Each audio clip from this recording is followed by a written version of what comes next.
Hindi na napigilan pa ni Mark Pingris ang magsalita patungkol sa kumakalat na isyu ng pagkakaroon nito ng relasyon kay Kim Rodriguez. Maging si Danica Soto ay hindi na rin nakapagpigil na magbigay ng reaksyon tungkol sa isyu ng cheating na kinakaharap ngayon ng asawa. Ano nga ba ang katotohanan sa likod ng mainit na isyung ito? You are watching Showbiz Ganap Global. Trending ngayon ang mga naglalabasang resibo ng di umano'y pangangaliwa ng batikang basketbolista at tinaguriang Pinoy Sakuragi ng PBA na si Mark Pingris. Ayon sa mga naglalabasang issue, ay may namamagitan daw kay Mark at sa isang pausbong na aktres na alaga rin ni OG Diaz na si Kim Rodriguez. Agad naman itong tinuldukan ni Mark Pingris sa pamamagitan ng isang IG post. Ayon dito, walang katotohanan ang mga lumalabas na balita tungkol sa amin ni Miss Kim Rodriguez.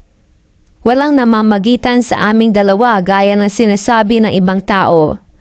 Nakasama ko po si Miss Kim sa isang basketball event at sa isa pang event noong naging muse siya ng team namin. Salamat din sa nagpaabot ng concern. Okay kami ng pamilya ko. Huwag na po tayo magpakalat ng mga balita na hindi totoo. Humihingi po kami ng respeto para hindi madamay ang mga anak namin ni Danica. Salamat po at God bless po. Nagsimula ang pagsabog ng issue sa isang pa-blind item ng Fashion Police at ng Reddit.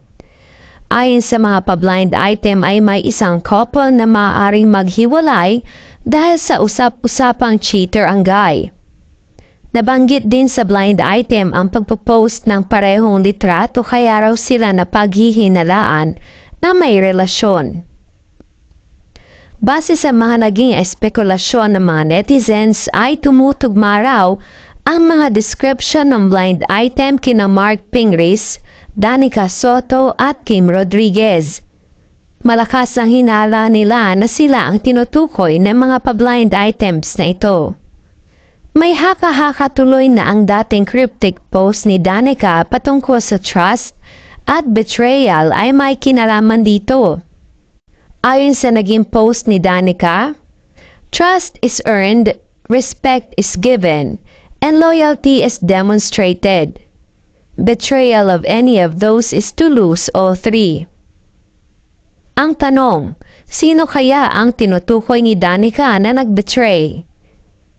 Nag-post pa ng mga resibo ang mga netizens gaya na lamang ng litrato na naipost ng isang fan kung saan pareho silang nagpa-picture kay Kim at Mark.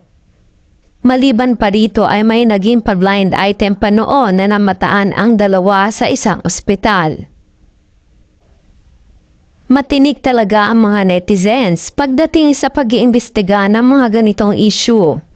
Maging ang lumang video ni Mark Pingris ay nahalungkat pa kung saan binanggit nito na naroon sa kanilang game sa Montalban, Rizal at nagpa-special guesting pa nga itong si Kim. Sa ngayon ay tahimik ang kampo ni Kim Rodriguez at tila unbothered ito sa mga naglalabasang akusasyon laban sa kanya. Bagamat tahimik si Kim, ang kaibigan naman nila Danica at Mark na si Pebbles Duque ay nagsalita na rin patungkol sa issue. Ayon sa kanyang FB post. Regarding Mark Pingris, the photo was taken before pa February 16. My best friend Danica and him have a very beautiful family. Holy Week na, dasal na lang po tayo para naman mabawasan yung mga kasalanan natin.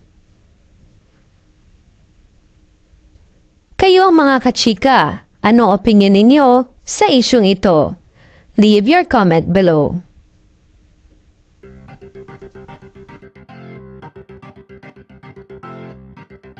Don't forget to subscribe and click the notification bell for more Showbiz Ganap Global updates.